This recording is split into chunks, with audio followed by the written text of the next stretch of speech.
اب اگر عمران خان وزیر اعظم ہے اس کے خلاف اب 145 FIR کٹوا سکتے ہیں، عمران خان کسی ادارے کے کسی فرد پہ کیوں نہیں FIR کٹوا سکتا؟ مجھے آپ بتا دیں۔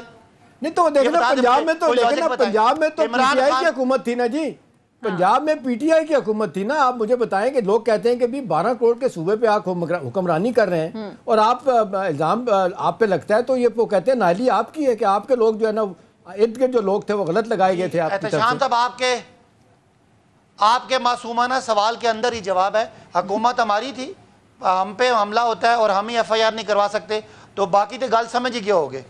اچھا تو چلیں آخر میں ایک چیز بتا دیں کہ ابھی تو ڈیٹ الیکشن کی نہیں آ رہی، وہ تو تیار ہی نہیں ہے، تو آپ سمجھتے ہیں کہ اس وقت کو کمپرومائز کرنے کی ضرورت ہے آپ لوگوں کو؟ کمپرومائز ان کو ضرورت ہے، ان کو جواب دینا ہے۔ اگر ڈیٹ نہیں آ رہی تو کل شہباز شریف صاحب تیار ہو جائیں، تو اپنا توہین عدالت کے نوٹس اور اس کے بعد فارغ ہونے کے لیے تیار ہو جائیں، اور اس کے بعد اگر وہ عدالت کے فیصلے کے بعد آرٹیکل 6 کے لیے تیار ہو جائیں۔ اگر ملک میں آئین اور قانون ہے تو ٹھیک ہے، نہیں تو اگر کسی ایک بندے کا قانون چلانا ہے تو پھر چھوڑ دیں، یہ بند کر دیں عدالتیں یہ قانون شانون کی بحثیں، ٹھیک ہے، غریبوں کو سزائیں دیں اور جو طاقتور لوگ ہیں وہ اپنی مرضی سے فیصلے کریں، چھوڑیں، کیا فرق پڑتا ہے آئین اور قانون، یہ جمہوریت بند کریں اور ملک میں ماشاء اللہ لگا ہوا ہے، بس اس کو چلنے دیں۔ ٹھیک ہے، پوائنٹ ٹیکن۔ بہرحال بہت بہت شکریہ۔ پاکستان تحریک کے سینئر رہنما صداقت علی عباسی صاحب پروگرام میں ہمارے ساتھ موجود تھے۔ احتشام صاحب، ابھی تک پی ڈی ایم کی جماعتوں سے اگر بات کریں وہ کہتے ہیں کہ ان سب مسائل کا حل مذاکرات سے ہی ممکن ہے، لیکن ہم نے دیکھا مذاکرات کے 3 دور ہوئے، بے نتیجہ نکلے، ابھی بھی گورنمنٹ کہہ رہی ہے تعطل کا شکار ہیں، پی ٹی آئی کہتی ہے کہ یہ ختم ہو گئے، ذمہ دار کون ہے سر ان مذاکرات کی ناکامی کا؟ دیکھیں یہ تو سب دنیا کو پتہ ہے کہ اس وقت پی ڈی ایم ہم بار بار کہتے ہیں، ساری دنیا کہتی ہے، رات کو سارے چینل جتنے 7 بجے سے ٹائم شو سے لے کے 10 تک یہی کہا جاتا ہے، ان کے منہ پہ کہا جاتا ہے کہ جی آپ الیکشن اس لیے نہیں کروا رہے کہ آپ کو ڈر ہے کہ الیکشن ہار جائیں گے، اور یہ فرار اختیار کر رہے ہیں۔ شیخ صاحب تو فراری کا لفظ بھی ان کو دے چکے ہیں۔ سونیا، میرا کنسرن یہ ہے کہ پی ٹی آئی کے حوالے سے جو غلطیاں ہوئی ہیں، جو سیاسی طور پہ فوش غلطیاں ہوئی ہیں، ان کو دور کرنے کی ضرورت ہے۔ دیکھیں 1 سال ہو گیا ہے، کتنا اپنے لوگوں کو بھائی صاحب آپ نے تھکانا ہے، کب تک آپ لے کے چلیں گے؟ یہ آپ کا اثاثہ ہے، ان کو سنبھال کے رکھیں۔ تیسری دفعہ تحریک چلانے جا رہے ہیں، پھر وہ دبا دیں گے، آپ کو بھی پتہ ہے کون کہاں کھڑا ہوا ہے، کون کے ساتھ ہے۔ تو اب وہ جس کو کہتے ہیں وزڈم یہ ڈیمانڈ کرتی ہے کہ آپ کو بیچ کا راستہ کچھ دو لے کے اپنی جان چھڑائیں اور معاملات اس طرف لے جائیں کہ مجبور ہو جائیں الیکشن کروانے، وہ نہیں ہو رہا ایک۔ اور جو دوسری آپ نے بات کی کہ ہم پہ جو کاٹا لگاتا ہے، بھائی صاحب تو آپ لوگوں کی طرف سے بھی تو باتیں آتی ہیں نا کہ جی آپ کے باس یہ کہتے ہیں کہ جی جب میں اقتدار میں آیا تو میں ڈی نوٹیفائی کسی بڑے کو کر دوں گا، یہ باتیں بھی تو آتی ہیں نا، کیوں ایسا ہے؟ دیکھیں میں دوبارہ سے یہ بات کروں گا، دوبارہ سے یہ بات کروں گا کہ ٹھیک ہے بہت سارے لوگوں کی آئینی ذمہ داریاں ہیں، ہم تو صرف یہ چاہتے ہیں کہ ہر ادارہ، ہر شخصیت اپنے جو اس کا ایمبٹ ہے اس کے اندر رہ کے کام کرے۔ ہم نے کبھی بھی یہ جو ہم نے مذاکرات آفر کیے، ہم نے ان کو راستہ دینے کی کوشش کی کہ ظاہر ہے 14 مئی کو الیکشن نہ ہونے سے ملک میں آئین ٹوٹنے کی اور توہین عدالت کی کارروائی ہوگی، اور اس میں ظاہر ہے یہ حکومت اگر یہ شہباز شریف جاتے ہیں، ان کے وزراء جاتے ہیں تو ہمیں کوئی اس میں خوشی نہیں ہوگی۔ لیکن دوسری طرف آپ یہ دیکھیں، آپ کا خیال ہے کہ یہ ہم ان کو کوئی راستہ دیں گے تو یہ ٹھیک ہو جائیں گے، وہ ایک پوری سمجھ لیں ایک مافیا ہے، ان کو پتہ ہے کہ عوام کے ذریعے تو وہ آ نہیں سکتے، ان کی پوری کوشش ہے کہ عمران خان کو اور اداروں کو لڑا کے، وہ دیکھا نہیں آج اب بڑی تعریفیں کر رہے ہیں وزیر اعظم اداروں کے مختلف لوگوں کی، کسی طرح یہ لڑیں اور ہمارے جیسے بے وقت لوگ جن کی عوام میں کوئی وقت نہیں ہے وہ اقتدار سے چمٹے رہیں، اپنے پیسے معاف کراتے رہیں، اپنی کرپشنیں معاف کراتے رہیں۔ تو دیکھیں یہ آپ عوام نے ڈیسائیڈ کرنا ہے۔ ہم نے لوگوں کو تھکا دیا، کیا ہم نے کوئی ذاتی مقصد حاصل کرنا ہے؟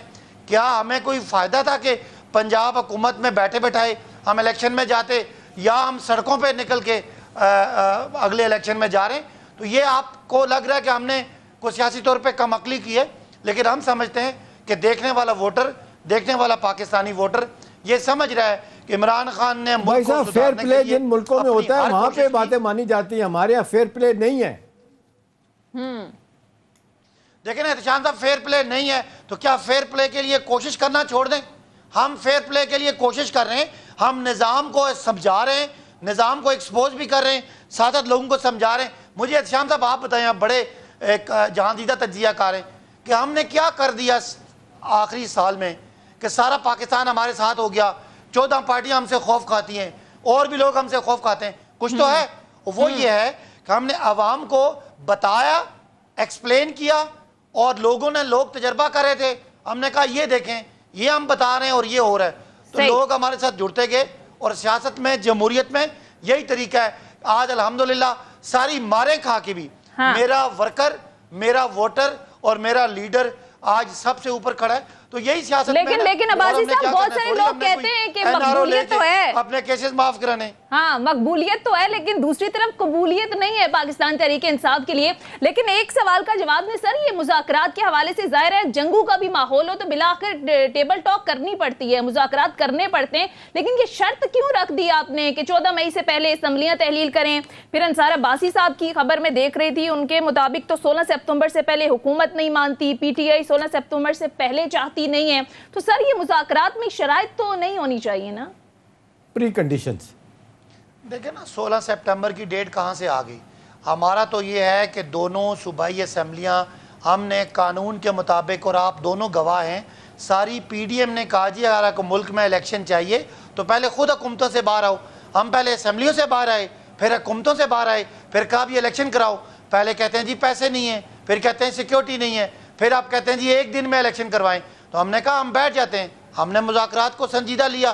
لیکن جو 14 مئی کی ڈیٹ ہے احتشام صاحب, نہ یہ ہم نے دی ہوئی ہے اور نہ یہ ہمارے لیے بھائی صاحب آپ سیاسی طور پہ ان کے ٹریپ میں تو آئے نا, وہ سیاسی طور پہ آپ ان کے ٹریپ میں تو آئے نا. آپ کہتے تھے سمجھیے ہم توڑیں گے, انہوں نے کہا جی توڑیں, کل الیکشن کرا دیں گے. سمجھے آپ کی بات نہیں مانے گی. یہ دیکھیں یہ کوئی نارمز ہوں جن ملکوں میں سیاسی طور پہ لوگ خیال کرتے ہوں. یہ آپ کا خیال ہے کہ ہم ان کے ٹریپ میں آئے ہیں, وہ سارے ہمارے ٹریپ میں آئے. اونلی ٹائم کین ٹیل کہ کون کس کے ٹریپ میں آیا ہے. سفرنگ دیکھ کے لگتا ہے کہ آپ ان کے ٹریپ میں آئے ہیں. آپ کے دیکھیں 3-4 ہزار بندے اندر ہیں. ابھی بظاہر آپ کو لگ رہا ہے, لیکن آپ کا کیا خیال ہے 14 مئی کے بعد کون ٹریپ میں آئے گا؟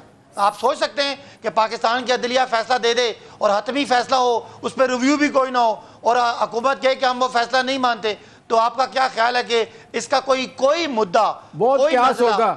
یہ پاکستان کی تاریخ میں معذرت کے ساتھ عباسی صاحب یہ بہت بڑا قیاس پیدا ہوگا ملک میں, ایک بہت بڑی افراتفری ہو جائے گی, کیونکہ انہوں نے نہیں ماننا. ابھی دیکھیں نا کل جس انداز سے چیف جسٹس نے باتیں کی ہیں, وہ کہتے ہیں ہمارے پاس کوئی ایگزیکٹو اتھارٹی تو نہیں ہے, ہمارا ڈنڈا لے کے تو اپنی بات نہیں بنا سکتے نا. وہ تو کہتے ہیں اوپنلی کہتے ہیں, پارلیمنٹ میں کھڑے ہو کے کہتے ہیں ہم آپ کے فیصلے کو نہیں مانیں گے. آپ مجھے بتائیں پھر کیا ہوگا؟ اچھا یہ وہ بندہ بات کر سکتا ہے احتشام صاحب جو شاید جس کا یہ بلیف ہے کہ پاکستان میں جو 22 کروڑ لوگ ہیں وہ کوئی بھیڑ بکری ہیں. میں نہیں سمجھتا, وہ سب دیکھ رہے ہیں. اور آپ دیکھ لیں اداروں کے ریٹائرڈ لوگ ہیں, ریٹائرڈ ججز ہیں, ریٹائرڈ فوجی حضرات ہیں, ریٹائرڈ سول سرونٹس ہیں, بیوروکریٹس ہیں, پولیٹیشنز ہیں, عام لوگ ہیں, خواتین ہیں, اور میڈیا کے جو سین ایلیمنٹس ہیں, وہ سارے, میرا نہیں خیال کہ ان سب کو آپ روند کے 2-4 بندے بیٹھ کے اس سب کو دبا سکیں. الٹیمیٹلی عوام کی آواز جو ہے اس کو دبانا ممکن ہے. ایک جملہ ایڈ کر دوں, آپ نے کہا تھا باجی صاحب, آپ نے کہا تھا کوئی وجہ تو ہوگی لوگ اس کے ساتھ آ گئے. 2 وجوہات بچا دیتا ہوں. ایک تو یہ ہے کہ جب آخری دنوں میں اس نے کہا جب سارے خلاف ہو گئے تو آپ کے لیڈر نے کہا کوئی رہ تو نہیں گیا. یہ ایموشنل بلیک میلنگ تھی لوگوں کی. دوسرا وہ کہتے ہیں کہ جب وہ نکلے ان کی ڈائری تھی اور جو بغل میں لے کے نکل گئے. تو یہ 2 چیزیں ہیں جو آپ سے ناراض بھی لوگ تھے دوبارہ آپ کے ساتھ جڑ گئے, اور باقی لوگ بھی آپ کے ساتھ آ گئے. اور 1 سال کے احتشام صاحب موجودہ گورنمنٹ کی پرفارمنس بھی ایک بہت بڑی وجہ ہے نا. آپ نے 2 پکڑی ہیں نا, سنیں آپ نیوٹرل ہیں, آپ نے 2 پکڑی ہیں. ہم ان کے سپورٹر ہیں, ہم نے اور بہت ساری پکڑی ہیں.